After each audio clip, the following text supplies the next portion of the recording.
Hello दोस्तों, नमस्कार। हमारे यूट्यूब चैनल में आप सभी का स्वागत है।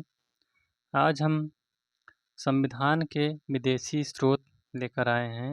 संविधान के अंतर्गत नया चैप्टर है जो कि हर एक परीक्षा में पूछा जाने वाला बहुत ही मोस्ट इम्पॉर्टेंट टॉपिक है। तो चलिए शुरुआत करते हैं संविधान के विदेशी स्रोत। तो ब्रिटिश भारत का अंतिम संविधान 1935 ईस्वी का अधिनियम था। भारत इसी अधिनियम के अंतर्गत तब तक शासित होता रहा जब तक कि संविधान लागू नहीं हो गया। अतः संविधान में अधिकांश बातें 1935 के अधिनियम से ली गई हैं, यानी भारत शासन अधिनियम 1935 के अंतर्गत ली गई हैं। शेष बातें निम्नलिखित संविधानों से ली गई हैं। तो इसमें देखते हैं पहला जो है या ब्रिटेन के संविधान से कौन कौन सी चीज़ें ली गई हैं।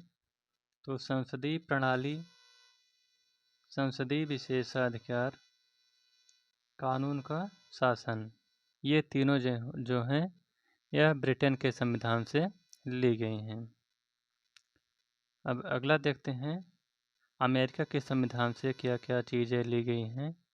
तो अमेरिका के संविधान से मूल अधिकार, सर्वोच्च न्यायपालिका, न्यायिक पुनरावलोकन, उपराष्ट्रपति का पद, विधि का समान संरक्षण और संविधान की सर्वोच्चता, यह सब बातें अमेरिका के संविधान से ली गई हैं। अगला देखते हैं, अगला है आयरलैंड।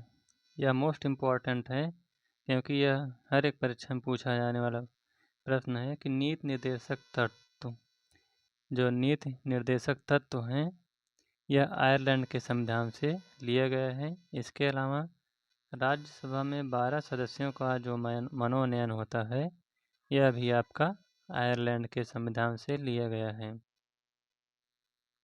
उसके बाद अगला देश देखते हैं कौन सा है, कनाडा। कनाडा के देश से क्या क्या बातें ली गई हैं। तो राज्यपाल द्वारा राज्य विधेयकों को आरक्षित करना, यह लिए गया है। इसके अतिरिक्त अवशिष्ट शक्तियाँ जो हैं यह कनाडा के संविधान से ली गई हैं। और देखते हैं तो जो संघीय शासन है यह कनाडा और भारत शासन अधिनियम 1935 के अंतर्गत ली गई हैं। इसके अलावा देखते हैं दक्षिण अफ्रीका, जो संविधान संशोधन की प्रक्रिया है यह दक्षिण अफ्रीका से ली गई है।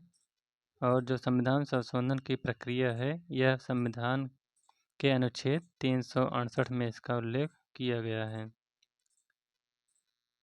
अगला है बहुत ही मोस्ट इम्पॉर्टेंट है, आपातकालीन शक्तियाँ कहाँ से ली गई हैं। तो जो आपातकालीन शक्तियाँ हैं यह आपकी जर्मनी से ली गई हैं। इसके बाद गणतंत्र जो है यह आपका फ्रांस से ली गई है। इसके अलावा समवर्ती सूची और प्रस्तावना की भाषा, ये दोनों जो है आपके ऑस्ट्रेलिया से ली गई हैं। अगला है मौलिक कर्तव्य। तो जो मौलिक कर्तव्य हैं यह पूर्व सोवियत संघ यानी रूस से ली गई हैं। अगला है महान न्यायवादी का पद। तो जो महान न्यायवादी का पद है यह भारत शासन अधिनियम 1935 के अधिनियम से ली गई हैं। अगला है विधि द्वारा स्थापित प्रक्रिया। तो जो विधि द्वारा स्थापित प्रक्रिया है यह आपकी जापान से ली गई हैं। तो इस प्रकार से विदेशी स्रोत का यह चैप्टर समाप्त होता हुआ। अगर यह वीडियो आपको अच्छा लगा हो तो वीडियो को लाइक, शेयर और चैनल को सब्सक्राइब कर लीजिएगा। Thank you.